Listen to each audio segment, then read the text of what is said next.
Urhobo. Urhobo esi koko ma mi Isiagware. Mane ti odia. Opako me ane mepa wa. Ane wedi ne papa re na. Ewe efroye. Idi sasa efroye. Aje wa bi dono je wa toa. Ane mi se bo na ko wa. Lobu ware yo ohame ware yo Isiagware. Okubeku. Yo. Enjoy your dia. Urhobo minuadu. Urhobo minuadu. Enyeruwa. Enyamiama. Enjoy your dia. Asiura keniko wale. Ane majenu ayeki. Ayo mo share. Mene titi. David Tigo waka abari audio. Attenor. Fuck what you. Odoma wena. Asame kwaite na. Aye manje kwa baria. Oh, Egaria. Ekpara mi oka ye megwa peki. Ode mure pa bo bi ekpa be bi nwagwa. Aje kwa bari. Wa were. Urhobo minikeno. Abirebo bo. Mena oku rodebe okonaro wo. Mino ye wo ko wo. Oye wo ko wa. Mena obawe konori tina mena otabari obo. Onwa wore aya la otu mwemio. Memo. Aveya. Besha ya ngaya. Atenoro. Evabio. Aria berie. E town ranyo. Isiagware you.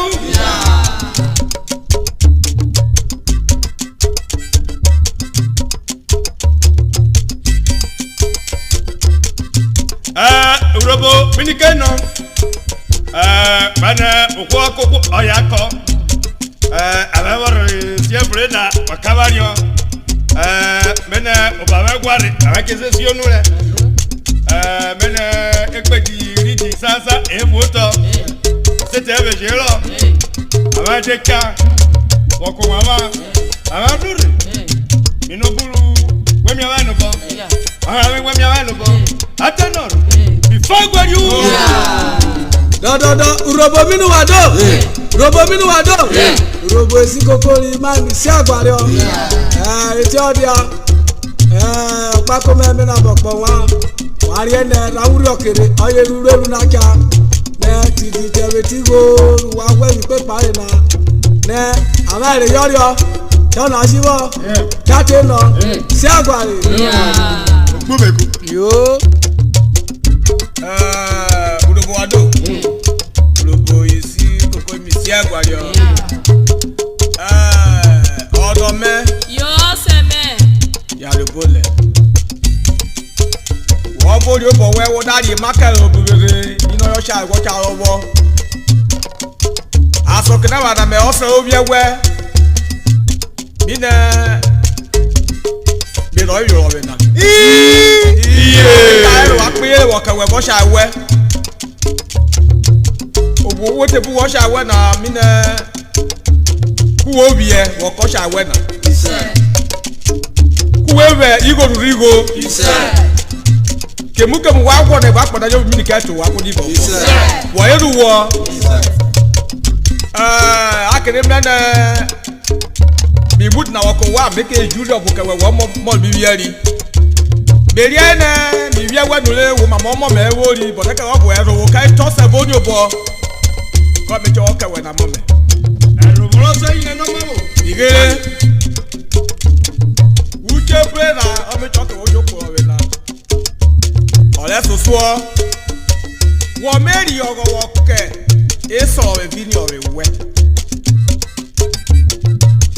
Orive o pe mo sha we buru we bi wo me mo ke wo fuero boli mi o bi bu na e buru we bi. What does am lo e na nu. Wo gba wo ke.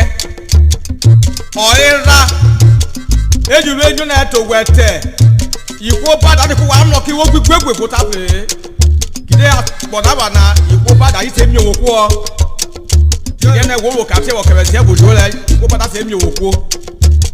Wo de se we na gba ibu won o we na wo ana wo ja die.